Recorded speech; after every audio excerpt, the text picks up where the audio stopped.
Hello guys, this is Mukesh. तो एक बार फिर से आप सभी का स्वागत है हमारे इस चैनल में जिसका नाम है फिजिक्स तड़का।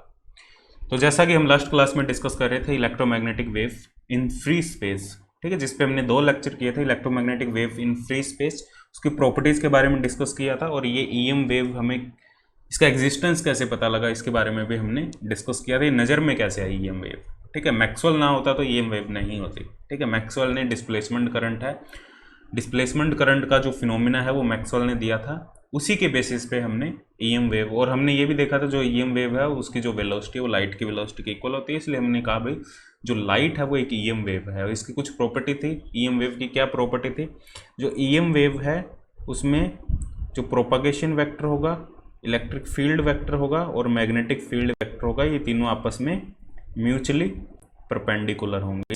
इससे हम ये भी कह देते हैं भाई जो ईएम वेव है ट्रांसवर्स होगी नेचर में, ठीक है। ट्रांसवर्स होने का मतलब इलेक्ट्रिक और मैग्नेटिक फील्ड है वो प्रोपगेशन वेक्टर के परपेंडिकुलर होंगे और आपस में भी परपेंडिकुलर होंगे, ठीक है। और स्पेस में, फ्री स्पेस में क्या होता है, इलेक्ट्रिक फील्ड और मैग्नेटिक फील्ड आपस में एक दूसरे में कन्वर्ट होते रहते हैं, ऑसिलेट करते हैं, इस वजह से जो वेव है वो ट्रैवल करती है, ठीक है।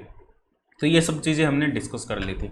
तो आज हम डिस्कस करेंगे EM wave in dielectric medium, ठीक है। डाइलेक्ट्रिक मीडियम में ईएम वेव कैसे ट्रैवल करती है, ठीक है, उसकी क्या क्या प्रॉपर्टीज़ होती है, वो सब चीज़ें डिस्कस करेंगे। और ये जो डाइलेक्ट्रिक मीडियम होगा ये लीनियर आइसोट्रोपिक डाइलेक्ट्रिक मीडियम होगा, ठीक है। Linear isotropic, isotropic dielectric medium का मतलब है उसकी जो प्रॉपर्टी है वो हर जगह सेम है, डायरेक्शन डिपेंडेंट नहीं है।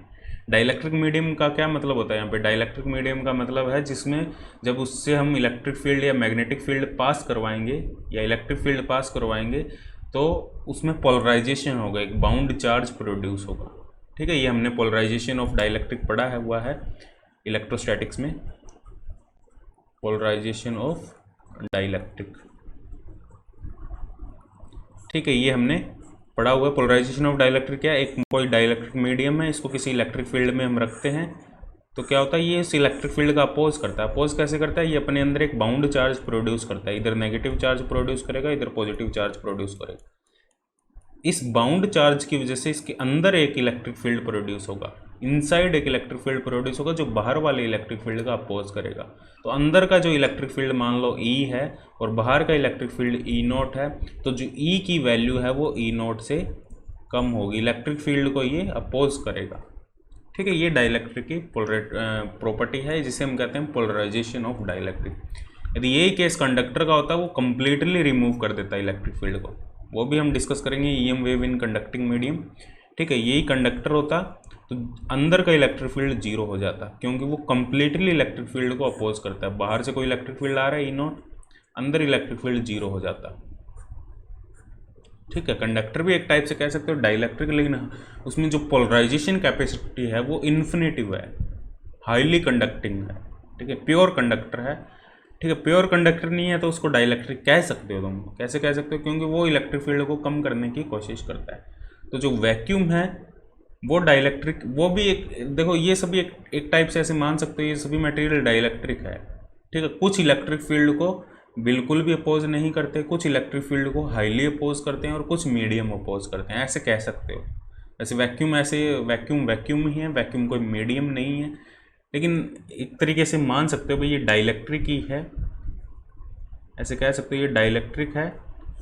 और डाइलेक्ट्रिक में भी देखो वैक्यूम है तो वो जीरो अपोज करता है इलेक्ट्रिक फील्ड का, जिसके लिए जो एप्सिलॉन आर है वो 1 है, ठीक है। एप्सिलॉन आर की वैल्यू 1 होगी वैक्यूम में, और अपोज करता है वो जीरो। पोलराइजेशन क्या होता है यहाँ पे, epsilon naught epsilon r minus 1 into E, polarization zero होगा वैक्यूम में, एप्सिलॉन आर की वैल्यू 1 है। कोई मीडियम, कोई डाइलेक्ट्रिक है हमारे पास, नॉर्मल डाइलेक्ट्रिक है, उसमें एप्सिलॉन आर की वैल्यू ग्रेटर देन 1 होगी, ठीक है। उसके लिए जो P है वो ग्रेटर देन 0 होगा, उसकी वैल्यू पॉजिटिव होगी, ठीक है। और कोई कंडक्टर है, कंडक्टर के लिए हमारे पास एप्सिलॉन आर की वैल्यू इन्फिनेटिव होगी। एप्सिलॉन आर का मतलब है यहाँ पे रिलेटिव परमिटिविटी, ठीक है, या इसको डाइलेक्ट्रिक कांस्टेंट भी कह सकते हैं।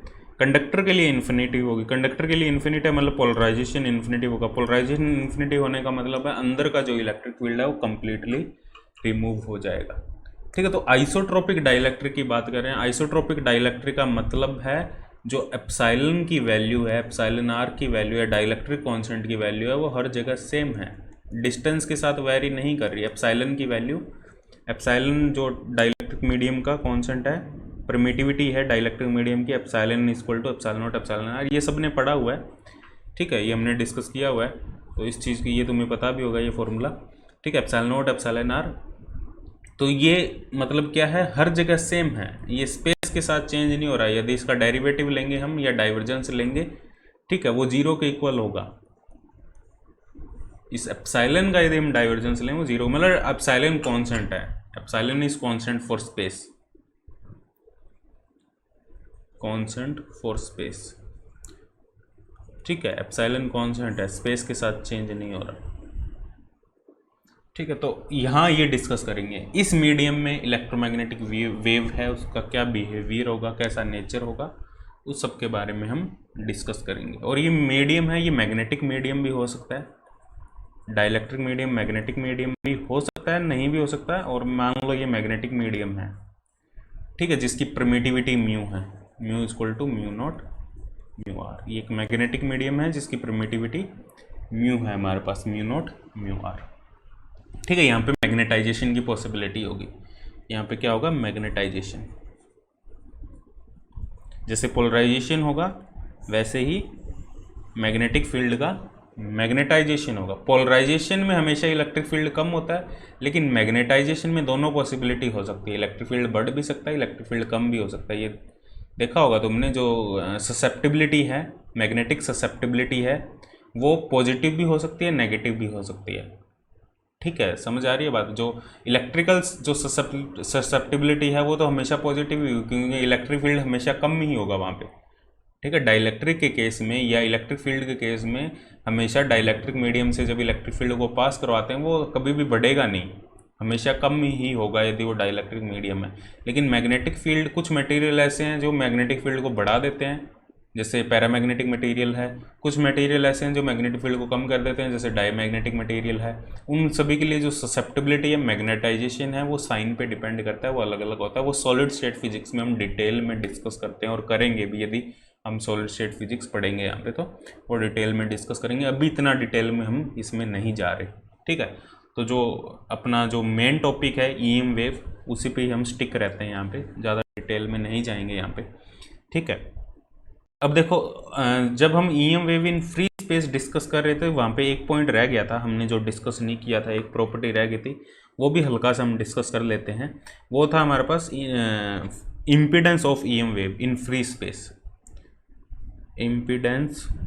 और ये एग्ज़ाम पॉइंट ऑफ व्यू से काफ़ी इंपॉर्टेंट है। यदि तुम कोई भी एग्ज़ाम, नेट के अलावा, नेट में भी चलो छोटा क्वेश्चन नहीं पूछा जाता, लेकिन और भी एग्ज़ाम देते हो तुम, पीएचडी एंट्रेंस वगैरह या कोई भी असिस्टेंट प्रोफेसर का एग्ज़ाम देते हो, उनमें ये छोटे क्वेश्चन डायरेक्ट बनते हैं, ठीक है। यदि जो तुम और भी कोई भी मतलब एग्ज़ाम होते हैं जैसे आरपीएससी असिस्टेंट प्रोफेसर वगैरह में, इनमें ऐसे ही क्वेश्चन बनते हैं। कोई भी असिस्टेंट प्रोफेसर का सेंटर लेवल, स्टेट लेवल पर एग्ज़ाम दोगे, उनमें डायरेक्ट क्वेश्चन पूछे जाते हैं, और ये छोटे छोटे क्वेश्चन पूछे जाते हैं, जैसे पॉइंटिंग वेक्टर का फॉर्मूला पूछ लिया, इम्पीडेंस का फॉर्मूला पूछ लिया, और इम्पीडेंस क्या रिप्रेजेंट करता है, इन चीज़ों को पूछ लेते हैं डायरेक्ट, ठीक है। इसलिए तुम्हारी थ्योरी भी थोड़ी क्लियर होनी ज़रूरी है।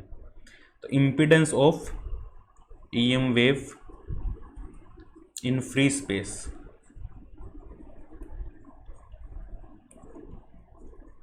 इम्पीडेंस, इम्पीडेंस मतलब एक टाइप से रेजिस्टेंस ही हो गया, एक टाइप से एक लिमिट है, जो वेव है ट्रैवल कर रही है स्पेस में, उसकी भी एक लिमिट है, इन्फिनिटी वेलोसिटी नहीं है, उसकी भी एक लिमिट है, किस वेलोसिटी से वो ट्रैवल कर सकती है, 3 × 10⁸ मीटर पर सेकेंड, ठीक है। वहाँ पे एक रेजिस्टेंस है, इवन वैक्यूम में भी एक रेजिस्टेंस है, जिसे हम कहते हैं फ्री इम्पीडेंस, ठीक है। इसे इम्पीडेंस कह देते हैं, इम्पीडेंस ऑफ फ्री स्पेस या फ्री इम्पीडेंस भी कह देते हैं। और इसका जो फॉर्मूला होता है, इसको Z0 से लिखेंगे, और ये होता है ratio of electric field upon magnetic field. वैसे ये हम वेक्टर फॉर्म में लिखते हैं इलेक्ट्रिक फील्ड और मैग्नेटिक फील्ड को, और ये रिप्रेजेंट करता है जो इलेक्ट्रिक फील्ड का जो मैग्नीट्यूड है वो मैग्नेटिक फील्ड से कितना ज़्यादा है, ठीक है। और ये फेज भी रिप्रेजेंट करता है, ठीक, इलेक्ट्रिक फील्ड और मैग्नेटिक फील्ड में क्या फेज डिफरेंस है, फेज डिफरेंस को रिप्रेजेंट करता है। इलेक्ट्रिक और मैग्नेटिक फील्ड है, क्या दोनों फेज सेम है, क्या अलग अलग फेज में है, ये उन सबको भी रिप्रेजेंट करता है। यदि ये रियल क्वांटिटी होती है, रियल क्वांटिटी है मतलब सेम फेज में, यदि कोई कॉम्प्लेक्स या इमेजिनरी क्वांटिटी आ जाती है तो ये आउट ऑफ फेज हो जाते हैं और वो उस फेज की वैल्यू देता है। ये इलेक्ट्रिक और मैग्नेटिक फील्ड में क्या फेज है, जैसे हम कंडक्टिंग मीडियम की बात करेंगे, प्लाज्मा मीडियम की बात करेंगे, तो वहाँ पे हम इसको थोड़ा सा कंसिडर करेंगे भी कैसे ये फेज को बताता है। ठीक है, ई नोट बाय एच नोट। अब हमें पता है यहाँ पे एच नोट को हम ये भी लिख सकते हैं E naught B naught mu naught. ठीक है, फ्री स्पेस के लिए हमने ये लिख दिया इसको। अब देखो यहाँ पे, अब देखो हमें पता है ई और बी में एक रिलेशन है, B naught is equal to E naught by C, ये एक रिलेशन है, B naught is equal to E naught by C, तो म्यू नोट सी आ जाएगा ये। ठीक है, इसकी वैल्यू या तो म्यू नोट सी लिख लो या 1/एप्सिलॉन नोट सी लिख लो। ठीक है, या इसको सी की वैल्यू यदि तुम पुट करोगे तो ये आएगा हमारे पास mu naught by epsilon naught. यदि सी की वैल्यू यहाँ पे पुट करोगे म्यू नोट एप्सिलॉन नोट, ठीक है, तो ये हमारे पास रिजल्ट आएगा। यहाँ से भी लिख सकते हो direct mu naught by mu naught epsilon naught, तो ये आ जाएगा root mu naught by epsilon naught. Z naught आ जाएगा root mu naught by epsilon naught. इसकी जो वैल्यू होगी वो होगी 120 पाई या 377 ओम। ठीक है, ये इसकी यूनिट होगी, इसकी जो यूनिट होगी वो ओम में होगी, इम्पीडेंस ऑफ फ्री स्पेस की। ठीक है, क्योंकि इम्पीडेंस को रिप्रेजेंट करता है तो ये ओम में इसको रिप्रेजेंट करेंगे। और यहाँ से तुम क्लियरली देख सकते हो जो इलेक्ट्रिक फील्ड का मैग्नीट्यूड है वो कितना टाइम ज़्यादा होगा, 377 टाइम ज़्यादा होगा मैग्नेटिक फील्ड के मैग्नीट्यूड से।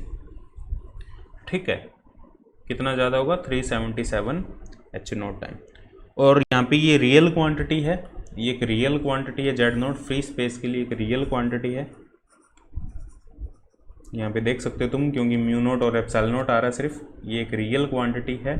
रियल क्वांटिटी है तो इसका मतलब है जो इलेक्ट्रिक फील्ड और मैग्नेटिक फील्ड है वो सेम फेज में है। इलेक्ट्रिक और magnetic field are in same phase.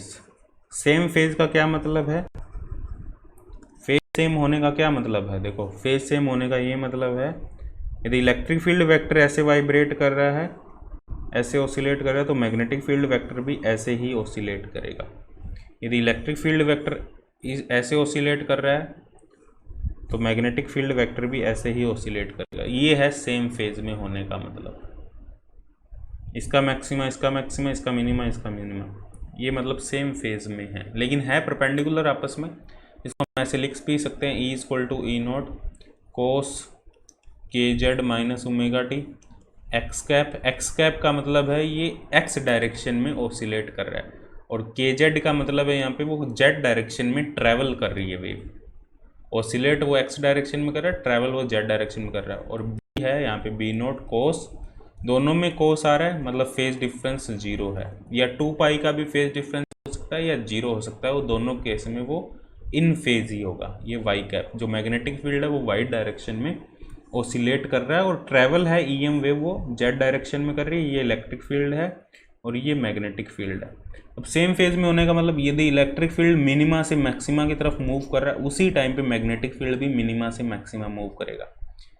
जिस टाइम पे इलेक्ट्रिक फील्ड मैक्सिमा से मिनिमा जा रहा है उसी टाइम पे इलेक्ट्रिक फील्ड भी मैक्सिमा से मिनिमा जाएगा, मतलब दोनों सेम सेम चलेंगे।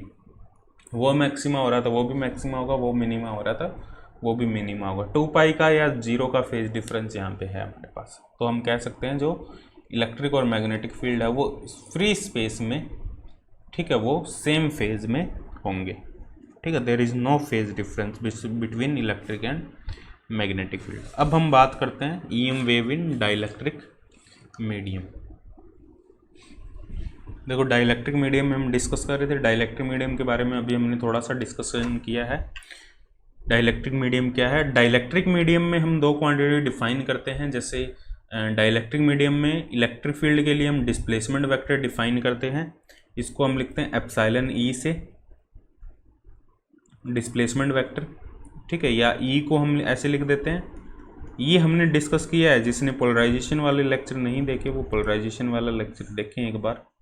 ठीक है, ये हमारे पास डी डिस्प्लेसमेंट वेक्टर है, मैं डायरेक्ट लिख रहा हूँ इसको, दोबारा नहीं बताऊँगा ये कैसे आया। Displacement vector D displacement vector को यहाँ पे रिप्रेजेंट करता है, और डिस्प्लेसमेंट वेक्टर का फॉर्मूला होता है epsilon not E plus P, से भी हम लिख देते हैं पी पोलराइजेशन वेक्टर होता है यहाँ पे, ये भी डिस्प्लेसमेंट वेक्टर का फॉर्मूला। और डिस्प्लेसमेंट वेक्टर के लिए जो गाउस लॉ है हमारे पास, डिस्प्लेसमेंट वेक्टर के लिए हमारे पास जो गाउस लॉ है वो है D dot N D S equal to rho F, और यहाँ पे जो रो एफ है, सॉरी क्यू एफ आएगा, यहाँ पे रो एफ नहीं आएगा, चार्ज डेंसिटी नहीं आएगी, ओनली चार्ज आएगा क्यू एफ। क्यू एफ है यहाँ पे फ्री चार्ज, क्यू एफ यहाँ पे है फ्री चार्ज, फ्री चार्ज।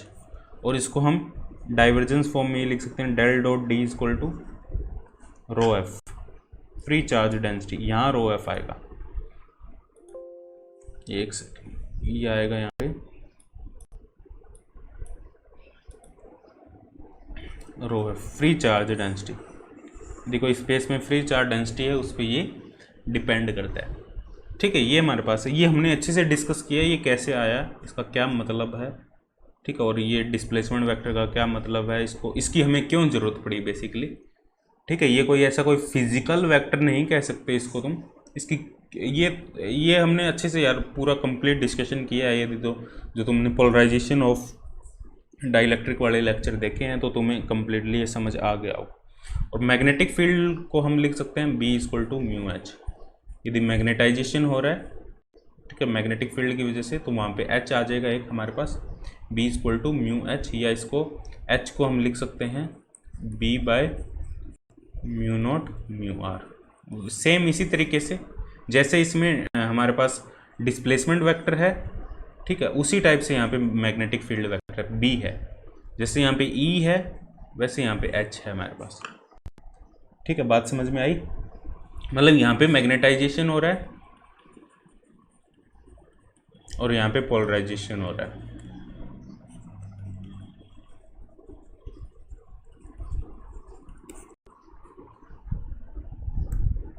जैसे यहाँ पे पोलराइजेशन को हम P से डिफाइन करते हैं, वैसे ही यहाँ पे हम मैग्नेटाइजेशन को M से डिफाइन करते हैं,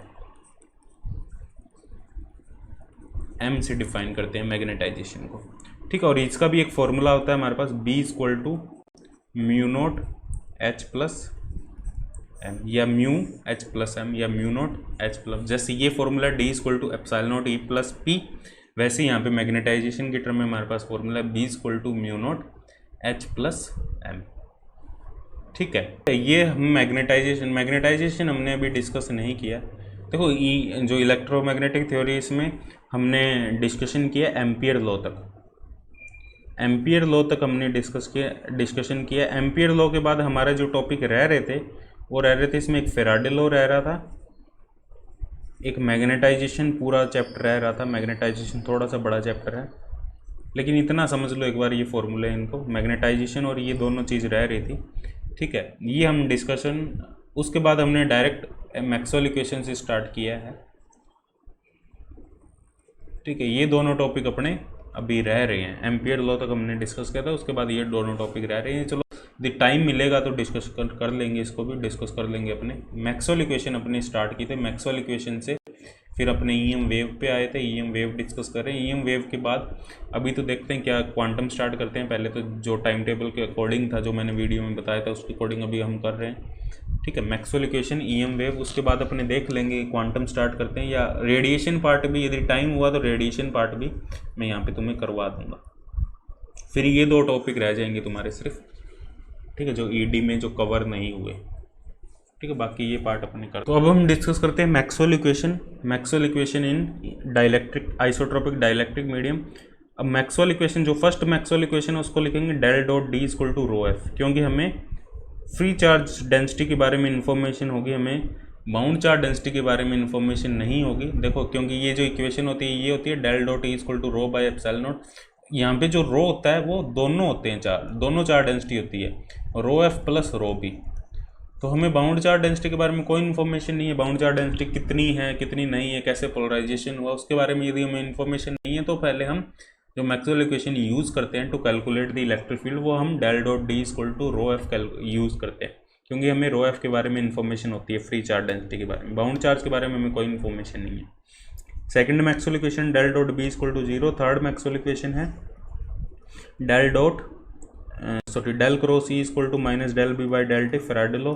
फोर्थ मैक्सवेल इक्वेशन होगी हमारे पास, वो होगी del cross H equal to J F plus del D by del T. ये इक्वेशन कैसे आई हमारे पास, ये इक्वेशन देखो, एक्चुअल में जो फोर्थ मैक्सवेल इक्वेशन थी वो क्या थी हमारे पास, del cross B equal to mu J plus mu epsilon, medium की हम बात करें, mu epsilon D by D T. ठीक है, हमें पता है डी क्या है, एप्सिलॉन इंटू ई। म्यू को हम नीचे ले आए, म्यू को हम नीचे ले आए, यहाँ से म्यू कैंसिल हो गया, यहाँ से म्यू कैंसिल हो गया, एप्सिलॉन को हम अंदर ले गए। ये फ्री चार्ज डेंसिटी है जे F D by D T, epsilon को हम अंदर ले गए, एप्सिलॉन ई। ठीक है, और इसको लिख दिया डेल क्रॉस एच। ठीक है, तो ये आ जाएगी हमारे पास del cross H J F plus del D by del T. Displacement current की, डिस्प्लेसमेंट जो वेक्टर है उसकी फॉर्म में हमने इस इक्वेशन को लिख दिया। तो ये हमारे पास मैक्सवेल इक्वेशन है। इस इक्वेशन को हम ये भी लिख सकते हैं, del dot epsilon E equal to rho F, ऐसे भी लिख सकते हैं हम। और हमें पता है जो ये जो मीडियम है वो आइसोट्रोपिक डाइलेक्ट्रिक मीडियम है। आइसोट्रोपिक का मतलब है एप्सिलॉन है वो कांस्टेंट क्वांटिटी है। एप्सिलॉन कांस्टेंट क्वांटिटी का मतलब एप्सिलॉन को इंटीग्रेशन से हम बाहर ले सकते हैं, तो इसको ऐसे भी लिख सकते हैं हम, del dot E equal to rho F by epsilon, ऐसे भी हम इसको लिख सकते हैं, या इसको ऐसे भी लिख सकते हैं, rho F by epsilon naught epsilon R. ये इक्वेशन भी हम लिख सकते हैं। अब यहाँ से हम यहाँ पे मैक्सवेल इक्वेशन जो वेव इक्वेशन है उसको हम यहाँ पे प्रूफ करने की कोशिश करते हैं। वेव इक्वेशन को प्रूफ करने के लिए वही इसका कर्ल लेना पड़ेगा हमें। जो थर्ड इक्वेशन है, थर्ड इक्वेशन का कर्ल लेंगे, डेल क्रॉस ई, तो ये क्या आ जाएगा हमारे पास, minus D by D T del cross B. ठीक है, तो ये क्या आ जाएगा हमारे पास, देखो एच की टर्म में लिख लो, बी की टर्म में लिख लो, कोई उसमें फ़र्क नहीं पड़ेगा तुम्हें। ये आ जाएगा हमारे पास del dot E minus del square E equal to minus del by del T del cross B. ये आ जाएगा। यहाँ पे एक चीज़ और याद रखना तुम, ये जो हम मीडियम ले रहे हैं आइसोट्रोपिक डाइलेक्ट्रिक मीडियम, यहाँ पे फ्री चार्ज डेंसिटी और current density, free current density, इन दोनों की वैल्यू हमने जीरो कंसिडर की। कोई फ्री चार्ज नहीं है, कोई करंट डेंसिटी नहीं है, free current density. Bound charge हो सकता है क्योंकि पोलराइजेशन हो रहा है, तो बाउंड चार्ज हो सकता है, लेकिन फ्री चार्ज डेंसिटी और करंट डेंसिटी की वैल्यू यहाँ पे जीरो है। ठीक है, तो उस केस में हम क्या कह सकते हैं भाई, डेल डॉट ई की वैल्यू है वो जीरो होगी, डेल डॉट ई की वैल्यू जीरो होगी। और डेल क्रॉस बी की वैल्यू, जो फोर्थ मैक्सवेल इक्वेशन है, डेल क्रॉस बी, जो फोर्थ मैक्सवेल इक्वेशन हमने लिखी, यहाँ पे जी एफ की वैल्यू जीरो कर दोगे, फ्री चार्ज डेंसिटी। ठीक है, del cross B mu epsilon del E by del T, ये लिख सकते हो फोर्थ मैक्सवेल इक्वेशन। ठीक है, तो यहाँ पे साइड में लिख देता हूँ यार मैं फोर्थ मैक्सवेल इक्वेशन, तुम कंफ्यूज हो जाओगे। Del dot E equal to zero है, del dot B equal to zero है, del cross E equal to minus del B by del T है, और del cross B equal to mu epsilon del E by del T है। बस ये है हमारे पास चार मैक्सवेल इक्वेशन। ठीक है, डाइलेक्ट्रिक मीडियम जिसमें फ्री चार्ज डेंसिटी और करंट डेंसिटी है, फ्री करंट डेंसिटी उसकी वैल्यू जीरो है, ये इन जनरल इक्वेशन है। ठीक है, third Maxwell equation, del dot E की वैल्यू जीरो है, तो डेल स्क्वायर ई क्या आएगा हमारे पास, डेल स्क्वायर ई आएगा D by D T del cross B. Del cross B की वैल्यू हमारे पास ये है, ये पुट कर दो, और म्यू एप्सिलॉन वो टाइम पे भी डिपेंड नहीं कर रहे, स्पेस पे भी डिपेंड नहीं कर रहे। जब इसको हम सॉल्व करेंगे तो ये आएगा हमारे पास del square E equal to minus mu epsilon del E by del T equal to zero. ठीक है, सेम इसी तरीके से इसका हम फोर्थ इक्वेशन का कर्ल लेंगे, तो वही इक्वेशन आएगी हमारे पास जैसे हमने फ्री स्पेस में किया था, डेल स्क्वायर आएगा ये, del square B by del T square equal to zero, जैसे वैसे सेम हमने जैसे फ्री स्पेस में किया था वही केस आ रहा है हमारे पास। अब यहाँ पे जो कंपेयर करेंगे इस इक्वेशन को, जो जनरल वेव इक्वेशन होती है, del square psi minus one by V square del square psi by del T square से यदि हम कंपेयर करेंगे तो हमें पता है यहाँ पे जो वेलोसिटी आ रही है वो क्या आ रही है, one by mu epsilon. Mu क्या है यहाँ पे हमारे पास, mu naught mu R, epsilon क्या है, एप्सिलॉन नॉट एप्सिलॉन आर। तो ये क्या लिख देंगे इसको, mu naught mu R epsilon naught epsilon R. Mu naught इसको हम अलग करेंगे, म्यू नॉट एप्सिलॉन नॉट को, इसको हम सी लिख देंगे, ठीक है, 1/रूट म्यू नॉट एप्सिलॉन नॉट को हम सी लिखते हैं, और ये नीचे बचेगा म्यू आर एप्सिलॉन आर। अब ये है velocity in EM wave, velocity of EM wave in dielectric medium, C by mu R epsilon R. ठीक है, अब इसको हम ऐसे भी लिखते हैं सी बाय एन, एन यहाँ पे है refractive index, refractive index of medium, refractive index of dielectric medium, dielectric medium का ये रिफ्रैक्टिव इंडेक्स होगा। अब रिफ्रैक्टिव इंडेक्स जितना ज़्यादा होगा वेलोसिटी उतनी कम होगी, वो इसकी म्यू आर और एप्सिलॉन आर की वैल्यू पे डिपेंड करता है।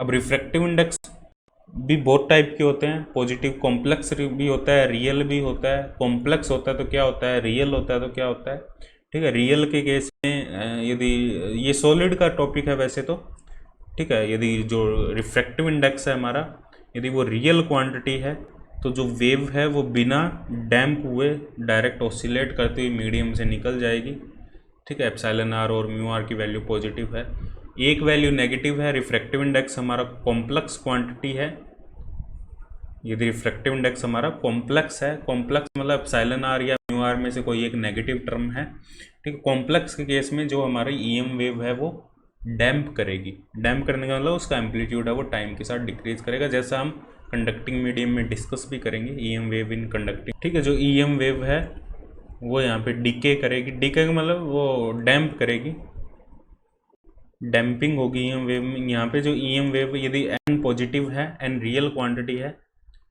एन रियल क्वांटिटी है, एन रियल के केस में जो ईएम वेव है वो ऑसिलेट करेगी, कोई डैम्पिंग नहीं होगी, एनर्जी लॉस नहीं होगी, कोई एटेन्यूएशन नहीं होगा इलेक्ट्रिक और मैग्नेटिक फील्ड का, ठीक है। और इस केस में वो डैम्प होगी। कंडक्टिंग मीडियम में जब हम डिस्कस करेंगे ईएम वेव को तो वहाँ पे हम देखेंगे कि एन है वो कॉम्प्लेक्स क्वांटिटी होगी, एन कॉम्प्लेक्स क्वांटिटी होगी, उस केस में जो ईएम वेव है वो डैम्प करेगी, मतलब कंडक्टर के अंदर ईएम वेव ट्रैवल नहीं करेगी, वो डैम्प कर जाएगी, ठीक है। वो चीज़ें भी हम यहाँ पे डिस्कस करेंगे।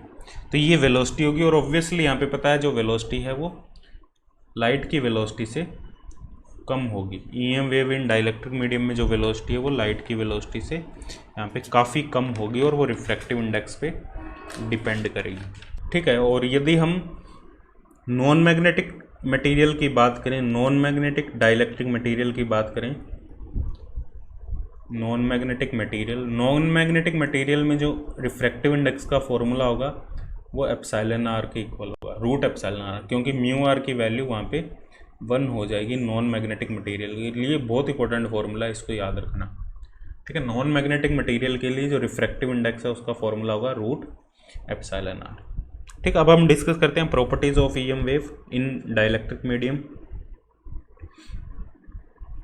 Properties of EM wave in dielectric medium. Dielectric medium में प्रॉपर्टी क्या होगी, प्रॉपर्टीज कैसे कैलकुलेट करेंगे। देखो, जो हमें पता है डेल को हम क्या लिखते हैं, जैसे हमने उसमें डिस्कस किया था, आयोटा के से डेल को रिप्रेजेंट कर देंगे। इन इक्वेशन का जो सॉल्यूशन होगा, जो हमने इक्वेशन लिखी है, इन इक्वेशन का सॉल्यूशन वही होगा same, E equal to E naught E की power iota K dot R minus omega T, B equal to B naught E की power iota K dot R minus omega T, ठीक है। तो iota K और D by D T होगा minus iota omega, और जो velocity होगी वो होगी ओमेगा बाई के, जिसको फेज वेलोसिटी भी कह देते हैं, phase velocity of wave, phase velocity of wave, ठीक है। ये फेज वेलोसिटी होगी, और फेज वेलोसिटी और ग्रुप वेलोसिटी में हमें एक रिलेशन भी पता है, वो रिलेशन तुम देख लेना क्या रिलेशन होता है। फेज वेलोसिटी और क्वांटम में मैंने डिस्कस किया है, फेज वेलोसिटी और एक ग्रुप वेलोसिटी में एक रिलेशन होता है, ठीक है। वो अनोमलस डिमान, जो अनोमलस डिस्पर्शन और नॉर्मल डिस्पर्शन, वो सब चीज़ें हम सॉलिड में डिस्कस करेंगे, सॉलिड स्टेट फिजिक्स में। अभी हम उस पर डिटेलिंग में नहीं जाएंगे, ठीक है। सॉलिड स्टेट फिजिक्स में हम डिस्कस करेंगे, लेकिन क्वांटम में भी थोड़ा बहुत मैंने वो डिस्कस किया है, ठीक है। अनोमलस डिस्पर्शन क्या होता है, वो सब ईएम वेव से ही हम क्लियर कर सकते हैं। अनोमलस डिस्पर्शन क्यों होता है, नॉर्मल डिस्पर्शन क्या होता है, उनका जो एक्सप्लेनेशन है अनोमलस डिस्पर्शन का, नॉर्मल डिस्पर्शन का इन सॉलिड स्टेट फिजिक्स, वो ईएम वेव के कॉन्सेप्ट से हम दे सकते हैं, ठीक है। अनोमलस डिस्पर्शन और जो नॉर्मल डिस्पर्शन है उसका एक्सप्लेनेशन ईएम वेव से हम आराम से दे सकते हैं, ठीक है। इसलिए यहाँ पे मैं तुम्हें बता रहा हूँ। तो ये हमारे पास डेल आयोटा के, और हमें पता है फर्स्ट मैक्सवेल इक्वेशन से del dot E equal to 0 है। इसका मतलब क्या है, यहाँ पे iota K dot E equal to 0 है, मतलब के और ई आपस में परपेंडिकुलर है, सेम जैसे ईएम वेव फ्री स्पेस में है वैसे ही same EM wave in dielectric medium जहाँ पे कोई फ्री चार्ज और करंट डेंसिटी नहीं है, ठीक है, वहाँ पे के परपेंडिकुलर टू ई होगा। और जो सेकंड मैक्सवेल इक्वेशन है del dot B equal to 0, ठीक है, वहाँ से हमें पता है डेल की वैल्यू आयोटा के पुट करेंगे तो वहाँ से हमें पता है के परपेंडिकुलर टू बी भी होगा। और जो थर्ड मैक्सवेल इक्वेशन है del cross E equal to minus del B by del T, ठीक है, इस इक्वेशन से हमें पता है आयोटा के cross E equal to minus iota omega B. यहाँ से हम मैग्नेटिक फील्ड निकाल सकते हैं, आयोटा से आयोटा कैंसिल हो जाएगा तो मैग्नेटिक फील्ड क्या आएगा हमारे पास, के cross E minus minus cancel हो जाएगा अपॉन ओमेगा। और यदि हम इसको मैग्नीट्यूड के टर्म में लिखें तो आएगा के ई, क्योंकि ये दोनों आपस में परपेंडिकुलर है, के और ई, के ई बाई ओमेगा, या इसको ओमेगा बाई के को हम वी लिख सकते हैं, वेलोसिटी ऑफ वेव। तो ये आ जाएगा जो मैग्नेटिक फील्ड है उसको लिख देंगे E by V. E M wave in free space में ई बाई सी था, यहाँ पे आ जाएगा ई बाई वी। तो यहाँ पे हम कह सकते हैं मैग्नेटिक फील्ड का जो मैग्नीट्यूड है वो इलेक्ट्रिक फील्ड के मैग्नीट्यूड से थोड़ा सा, जो E M wave in free space के कंपैरिजन में यहाँ पे जो मैग्नीट्यूड है वो थोड़ा सा ज़्यादा होगा, ठीक है। इलेक्ट्रिक फील्ड का मैग्नीट्यूड और मैग्नेटिक फील्ड का जो मैग्नीट्यूड है उनमें जो डिफरेंस है वो वेलोसिटी पे डिपेंड करता है। उसकी वेलोसिटी है वो कितनी कम हो जाती है, इसकी वेलोसिटी बहुत ज़्यादा कम हो जाती है तो उस केस में लगभग ये दोनों का मैग्नीट्यूड है वो सेम हो जाता है, ठीक है। वेलोसिटी की वैल्यू बहुत ही ज़्यादा कम हो जाती है तो दोनों का मैग्नीट्यूड लगभग सेम हो जाता है, ठीक है। वो डिपेंड करता है इसकी वेलोसिटी कितनी है। तो यहाँ से हम क्लियरली कह सकते हैं जो ये जो E M wave in dielectric medium of free charge density of free current density, direct लिख देता हूँ, E M wave in isotropic dielectric की बात कर रहे हैं, in dielectric medium of free charge density and free current density.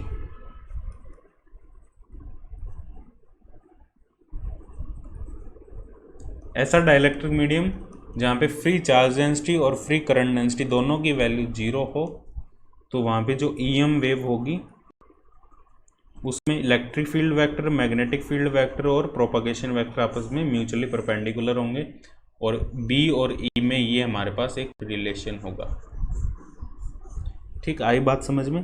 तो ये हमने यहाँ पे ये प्रॉपर्टी होगी इसकी, तो मतलब ईएम वेव है वो अभी भी ट्रांसफर्स होगी नेचर में, ठीक है। उसमें ये तीनों जो क्वांटिटी है वो परपेंडिकुलर होगी, ठीक है। एनर्जी डेंसिटी की बात करें, बाकी सब क्वांटिटी सेम ही है, बस तुम्हें म्यू नॉट और एप्सिलॉन नॉट की जगह म्यू और एप्सिलॉन लिखना है, बाकी सब क्वांटिटी सेम है।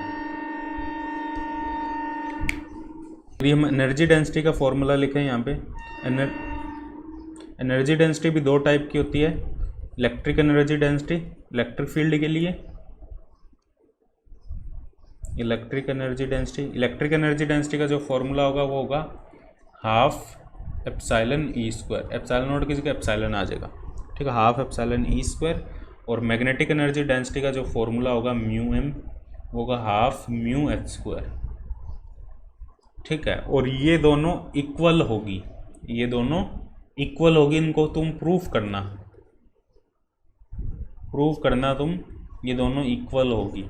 कैसे इक्वल होगी, तुम्हें b की वैल्यू यहाँ से यहाँ पुट करनी है और ये टर्म आएगी तुम्हारे पास, ठीक है। h की जगह b बाई म्यू पुट कर देना, ये आ जाएगा b² बाई 2 म्यू, और बी की वैल्यू इस इक्वेशन से यहाँ पुट कर देना, तुम्हारे पास ऊपर वाली इक्वेशन आ जाएगी।